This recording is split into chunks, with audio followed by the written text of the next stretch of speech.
Jusqu'à 9h, Good Morning Business.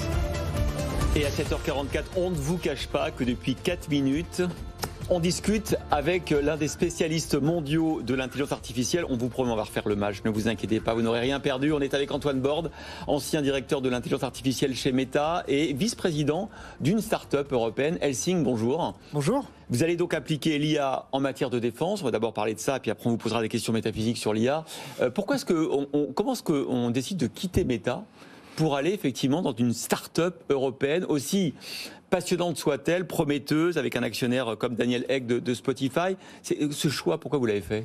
Oui, il y a 3 raisons. Il y a déjà un constat, c'est-à-dire que l'intelligence artificielle est en accélération actuellement, on le voit dans plein de secteurs, et c'est aussi le cas dans la défense. Et il y a quelque chose à faire dans la défense aujourd'hui. La deuxième raison, c'est aussi une raison de motivation et je dirais, quête de sens. C'est-à-dire, en fait, la défense, c'est un sujet qui est important, qui devient de plus en plus important.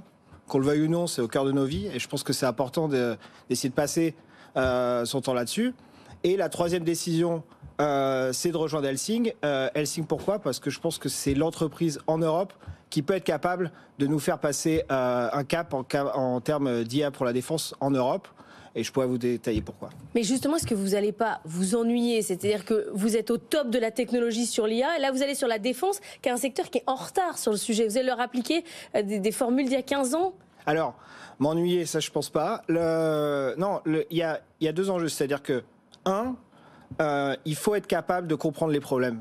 Quoi qu'il arrive, moi je suis un ingénieur de formation, etc. Quand on arrive, on essaie de comprendre un problème, de voir comment est-ce qu'on peut le résoudre. Et mon constat quand j'ai regardé la défense, c'est de dire oui, effectivement, c'est le moment maintenant pour lequel l'IA peut vraiment avoir un impact décisif sur la défense. Quand on part de ce point de vue-là, après avec les équipes, on va essayer de trouver les meilleures solutions. Et ça, c'est pas du tout ennuyant, je peux vous l'assurer. Après, il y a un deuxième enjeu, c'est aussi de créer une entreprise de deep tech européenne. C'est-à-dire que moi, effectivement, j'ai travaillé quasiment 10 ans à Meta avec des équipes fantastiques, dont une grande branche à Paris où j'étais. Mais je pense aussi qu'on a des talents et qu'on a des compétences en Europe pour construire des champions européens de niveau mondial. Quand on vous écoute, c'est presque un choix patriotique que vous avez fait là. Il y a un petit peu de ça. C'est-à-dire qu'il y a quand même un peu un retournement. Moi, je suis extrêmement fier de ce que j'ai fait à Meta pendant 9 ans. J'ai tout construit, j'ai tout connu. J'ai adoré, j'ai appris énormément. Je me dis qu'au bout d'un moment aussi, j'avais peut-être fait le tour de cette question et de m'engager dans un projet. Là, c'est à qui vous offrez votre cerveau, quoi. Et là, clairement, c'est à la défense, à la France. Et avec tous les enjeux éthiques qu'il y a derrière, parce que quand on parle d'intelligence artificielle liée à la défense, alors là, on va rentrer dans le dur, mais c'est tous les enjeux autour de ce qu'on appelle les robots tueurs, donc les systèmes d'armes, les taux autonomes. Donc on intègre de l'IA dans des armes, avec la décision qui va pouvoir peut-être être prise par l'algorithme de tirer sur quelqu'un, par exemple. C'est le genre de choses sur lesquelles vous travaillez, et il y a beaucoup de pays qui essayent de réguler ça d'ailleurs. La première question que j'ai posée aux fondateurs de l'entreprise quand ils m'ont contacté pour les rejoindre, c'était celle-ci. Est-ce qu'on va faire, est-ce que votre but c'est de faire des armes autonomes? Et la réponse a été très claire, et j'ai été d'ailleurs très ravi et même peut-être surpris de la profondeur de réflexion éthique qu'il y avait dans l'entreprise dès le départ. C'est aussi intéressant de rejoindre une entreprise qui a 2 ans, c'est-à-dire qui est née au moment où ces considérations éthiques étaient déjà dans le débat. Donc on commence pas à se dire on va faire un peu ce qu'on peut et après on va voir l'éthique. L'éthique est au départ, et en particulier un des gros enjeux, c'est que nous, on fait de l'aide à la décision pour les soldats, c'est-à-dire que la décision de faire ou pas une action offensive va toujours être prise par un humain. Sauf que c'est vrai ce que vous dites, d'ailleurs vous avez vu que la Commission européenne commence à réfléchir à la réglementation de l'IA, mais on arrive quand même à un moment donné où l'IA étant peut-être capable de s'auto-programmer. Et donc ce moment de bascule, il va falloir le maîtriser.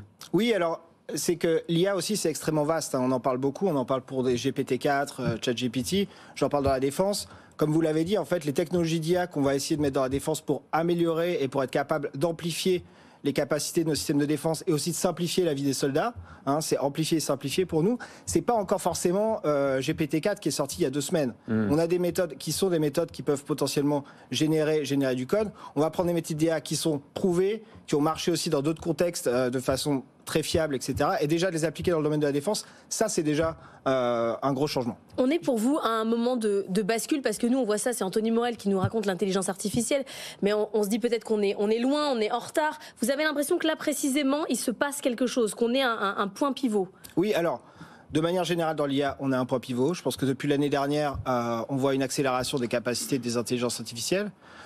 Et c'est pour ça qu'on en parle beaucoup et que c'est dans le domaine public et que beaucoup plus de gens s'en servent, sont en contact direct avec les IA. Donc ça, c'est sûr. Après, il y a aussi quelque chose, c'est que l'IA fait partie de nos vies depuis bien plus longtemps que ça. Sauf que souvent, l'IA était en second plan. L'IA permet de faire des playlists automatiques de musique. L'IA permet de faire de la recommandation, permet de faire de la traduction, permet de faire de la reconnaissance de la classification d'images. Tout ça, c'est des usages qui sont dans plein d'applications dont on sert tout le temps, depuis plusieurs années. La différence depuis l'année dernière, c'est que on a des applications où l'IA est au-dessus, comme ChatGPT, on parle directement à l'IA. Anthony. J'imagine que vous avez 10 000 clauses de non-divulgation, etc. chez Meta, mais qu'est-ce qu'ils ont dans les tuyaux? On sait qu'ils ont un système qui s'appelle Llama, qui a déjà fuité sur Internet plus ou moins.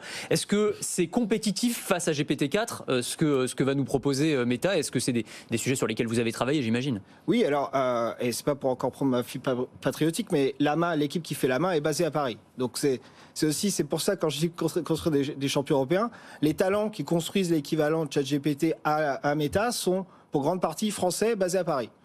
Et c'est appris dans le système des grandes écoles, des universités françaises. Donc il y a. Faut juste qu'ils changent d'employeur, si on vous comprend bien. Non, parce que moi Meta fait une approche, et c'est pour répondre à votre question, une approche que je soutiens particulièrement, c'est l'approche de la transparence et de l'open sourcing. C'est-à-dire le système Llama qui est un équivalent de GPT ou de Bard mieux pour ou Llama.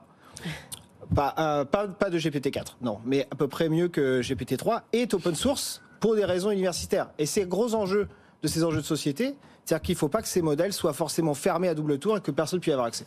Une dernière question sur Helsing, donc dans le domaine de l'intelligence artificielle pour la défense. Tout à l'heure, vous disiez toutes vos appréhensions sur l'éthique de la société. Vous avez été rassuré, mais est-ce que nos concurrents, nos adversaires ont la même éthique? Est-ce que les Chinois, les Russes vont faire attention à ce qu'effectivement que l'IA ne soit pas décisionnaire lorsqu'on a un robot tueur? Joker. Je pense que moi je peux parler de ce que je connais, de ce qu'on va faire et de comment on va le faire. Ce qui va être fait à l'extérieur est compliqué pour moi de répondre. Par contre, ce que je peux dire, c'est que il faut pas qu'on laisse la main non plus, et il faut qu'on soit capable de développer ces technologies ici pour au moins être capable d'être compétitif sur le champ de bataille, pour être capable de répliquer aussi.